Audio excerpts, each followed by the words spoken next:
Apreciados hermanos, que tengan un buen día en el Señor. Con la ayuda de nuestro Dios continuamos con el estudio de la primera carta de Pablo a los Corintios. Vamos a considerar en esta oportunidad el capítulo 3 y el verso 17. Dice la palabra: si alguno destruyere el templo de Dios, Dios le destruirá a él, porque el templo de Dios, el cual sois vosotros, santo es. Pablo afirma: si alguno destruyere el templo de Dios. Él sigue enseñándonos sobre la verdad de la asamblea local en Corinto como el templo de Dios. En este texto, la palabra destruir es traducida como corromper, contaminar, malograr. Por ejemplo, en Efesios 4:22, esta misma palabra es traducida corromper, refiriéndose al viejo hombre como viciado, como corrompido en sus obras. El escritor Judas, en el capítulo 1, verso 10, también citando la misma palabra, lo hace refiriéndose a los falsos maestros, corrompidos, dice él, como malas bestias. Y en Apocalipsis 19:2, la palabra se refiere a la gran ramera en su actividad corruptora, de inmoralidad, corruptora de la tierra a través de la inmoralidad, la fornicación.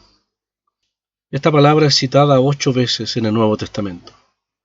Y a la luz de los textos que hemos considerado, nos parece, hermanos, ver en esta expresión del apóstol por lo menos 3 aspectos mencionados en los cuales tristemente el templo, el edificio de Dios, o más específicamente el santuario de Dios, puede ser dañado, destruido o corrompido.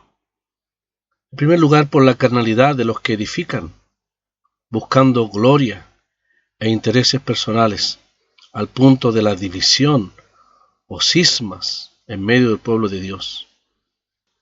En segundo lugar, también esta palabra destruir se aplica al ámbito de la enseñanza, cuando algunos, corrompiendo la sana doctrina, específicamente falsos maestros, dejan afuera el fundamento que es Cristo, su persona y su obra. Y también la palabra es aplicable al ámbito de lo moral o lo inmoral, tal como hemos citado ahí en Apocalipsis 19:2, por la conducta inmoral o corrupta de quienes promueven el pecado y no la santidad en medio del pueblo de Dios. Una situación que el apóstol tendrá que juzgar severamente junto con los corintios en el capítulo 5 de esta carta. Entonces, podríamos preguntarnos en qué forma se puede corromper la asamblea local. Lo volvemos a repetir. Es cuando se le hace perder su propósito y se rebaja de su alto llamado de parte de Dios, o se hace perder su santidad. Cuando se permite la inmoralidad en vez de la santidad, cuando se transmite la imagen de lo carnal en vez de transmitir la gloria de Dios en Jesucristo, o cuando se pervierte voluntariamente el conocimiento de la palabra de Dios. Pablo ha enseñado que construir o sobreedificar con materiales de poco valor, que no glorifican a Cristo sino a la carne, no conforme a la palabra de Dios, sino según la sabiduría humana, ciertamente traerá pérdida en cuanto a recompensa. Aquí específicamente vemos, en este texto, que destruir el templo de Dios implica algo mucho más grave y de terribles consecuencias judiciales para los inconversos y disciplinarias y punitivas para los creyentes que osan dañar el testimonio de Dios. Pablo solemnemente dice: Dios le destruirá a él. Así es, Dios se reserva el castigo, ya sea sobre el creyente o sobre inconversos o falsos maestros. Para los falsos maestros habrá castigo, ya sea ahora en el tiempo presente, de manera inminente, o un más severo juicio, ciertamente en la eternidad. De todas maneras, el castigo está garantizado si se realiza lo primero, Si alguien osa hacerlo primero, destruir el templo de Dios, la palabra dice, Dios le destruirá a él.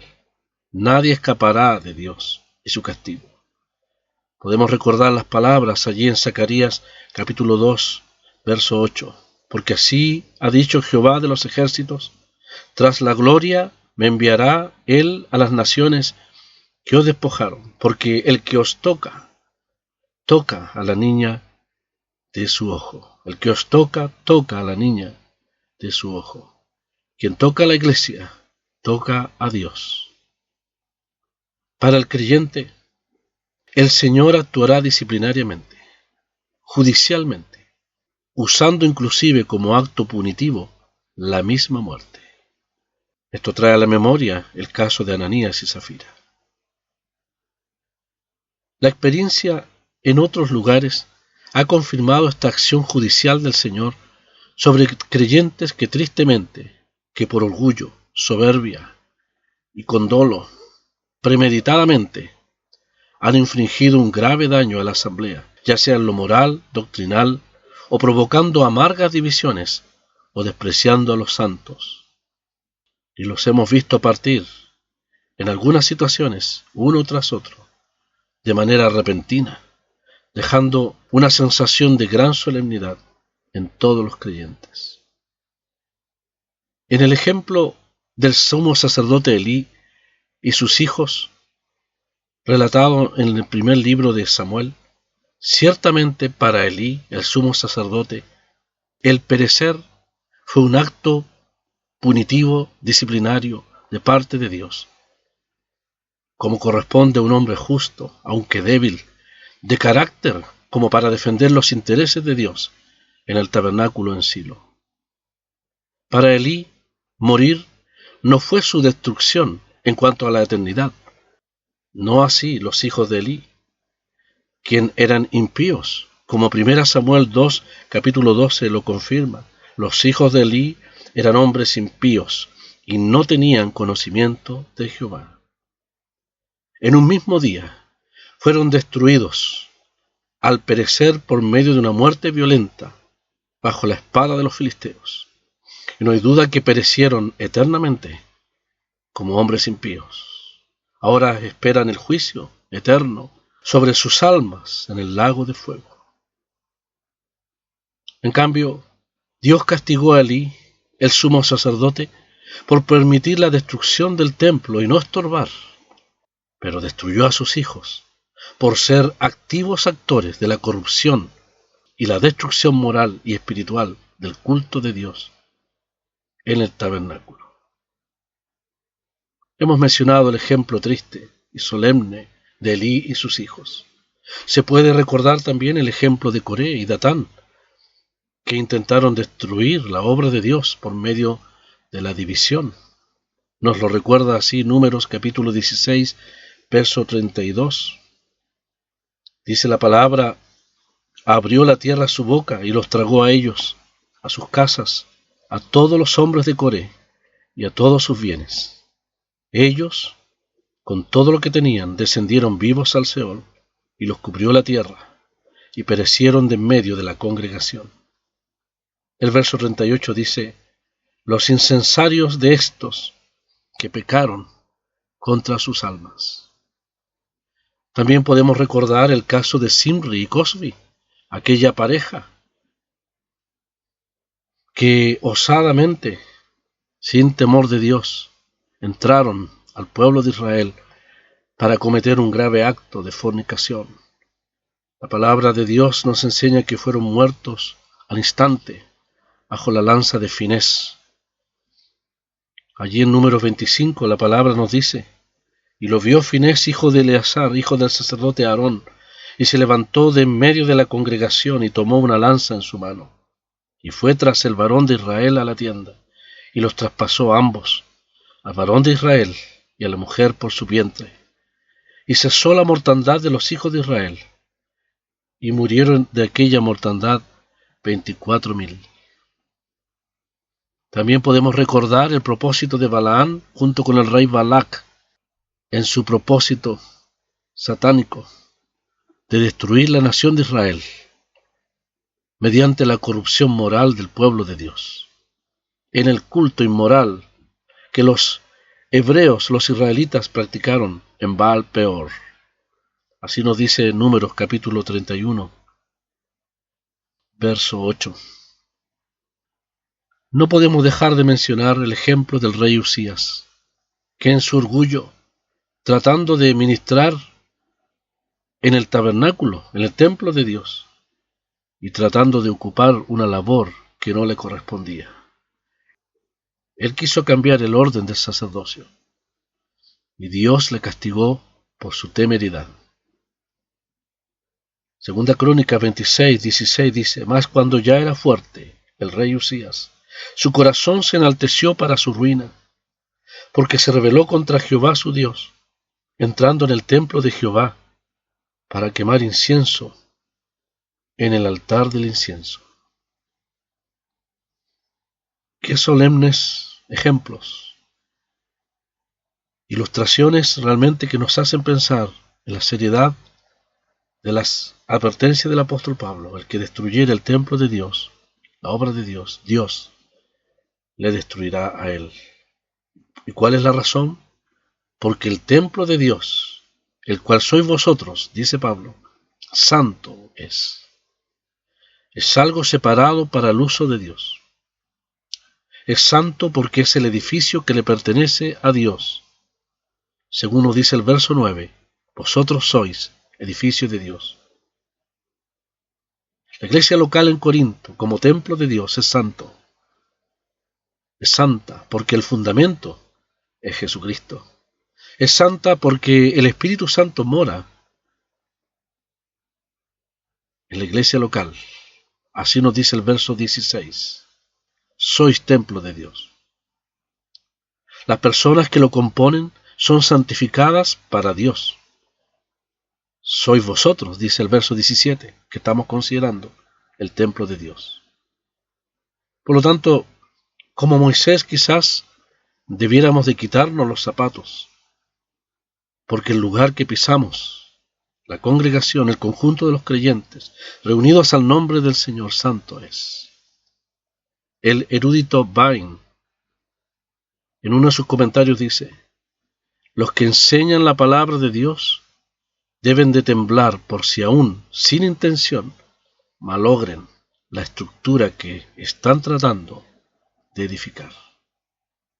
Finalmente, amados hermanos, debemos decir que el templo de Dios nos lleva a desprender las siguientes verdades. Esta metáfora, esta verdad del templo de Dios, como Dios contempla la asamblea local, nos lleva a desprender las siguientes verdades esenciales de esta verdad. En primer lugar, cada iglesia local es morada de Dios en el Espíritu. Esto también es verdad en el aspecto universal de la iglesia como templo de Dios, según Pablo nos enseña en Efesios capítulo 2, verso 21, en quien todo el edificio, bien coordinado, va creciendo para ser un templo santo en el Señor, en quien vosotros también sois juntamente edificados para morada de Dios en el Espíritu. En segundo lugar, la iglesia local como templo de Dios es el ámbito de adoración y culto a Dios. Es una estructura espiritual edificada con piedras vivas, donde se debe adorar en espíritu y en verdad, como el Señor recordaba a aquella mujer samaritana. Dios es espíritu, y los que le adoran en espíritu y en verdad es necesario que adoren. En tercer lugar, la iglesia local como templo es un ámbito de servicio sacerdotal. Nos enseña así el apóstol Pedro en su primera carta, el capítulo 2, verso 5. Vosotros también, como piedras vivas, sed edificados, como casa espiritual y sacerdocio santo, para ofrecer sacrificios espirituales aceptables a Dios por medio de Jesucristo. En cuarto lugar, la iglesia local como templo implica la responsabilidad de todos nosotros como sacerdotes de vivir vidas santas, según nos enseña Pedro también en su primera carta, en el capítulo 1, verso 15, sino que como aquel que os llamó es santo, sed también vosotros santos en toda vuestra manera de vivir, Porque escrito está: sed santos, porque yo soy santo. Porque yo soy santo. Y si invocáis por Padre a aquel que sin acepción de personas juzga según la obra de cada uno, conducíos en temor todo el tiempo de vuestra peregrinación, sabiendo que fuisteis rescatados de vuestra vana manera de vivir. El verso 19 dice: con la sangre preciosa de Cristo, como de un cordero sin mancha y sin contaminación. Y finalmente, y en quinto lugar, la iglesia local como templo de Dios. La iglesia local como templo del único Dios verdadero tiene un mensaje de bienvenida por medio del Evangelio a toda persona, a todo ser humano, que confiando en Cristo pueda ser parte del pueblo de Dios.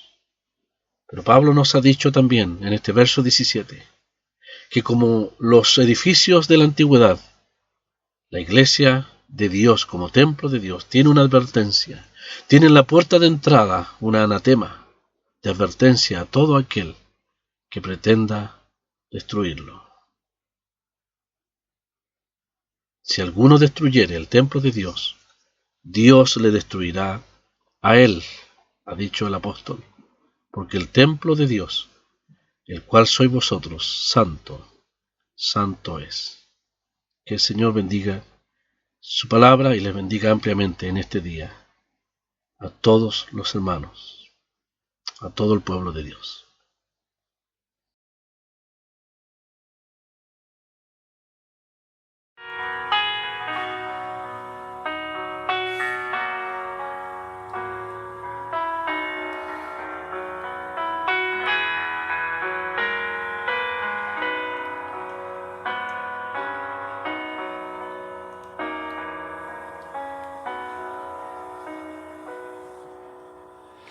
Cerca, más cerca, oh Dios de ti. Cerca yo quiero mi vida llevar. Cerca, más cerca, oh Dios de ti, creo en tu gracia que puede salvar. Creo en tu gracia que puede salvar. Cerca, más cerca, cual pobre soy. Nada, Señor, yo te puedo ofrecer. Solo mi ser contrito te doy, pueda contigo la paz obtener, pueda contigo la paz obtener. Cerca, más cerca, Señor de ti, quiero ser tuyo dejando el pecado. Goces y pompas vanas aquí, todo, Señor, quiero ahora dejar. Todo, Señor, quiero ahora dejar.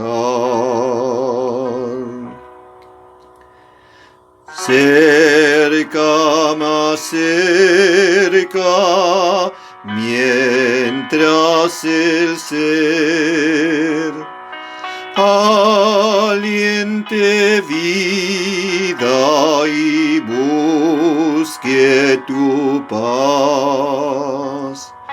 Y cuando al cielo puedo ascender, ya para siempre conmigo estarás. Ya para siempre conmigo estarás.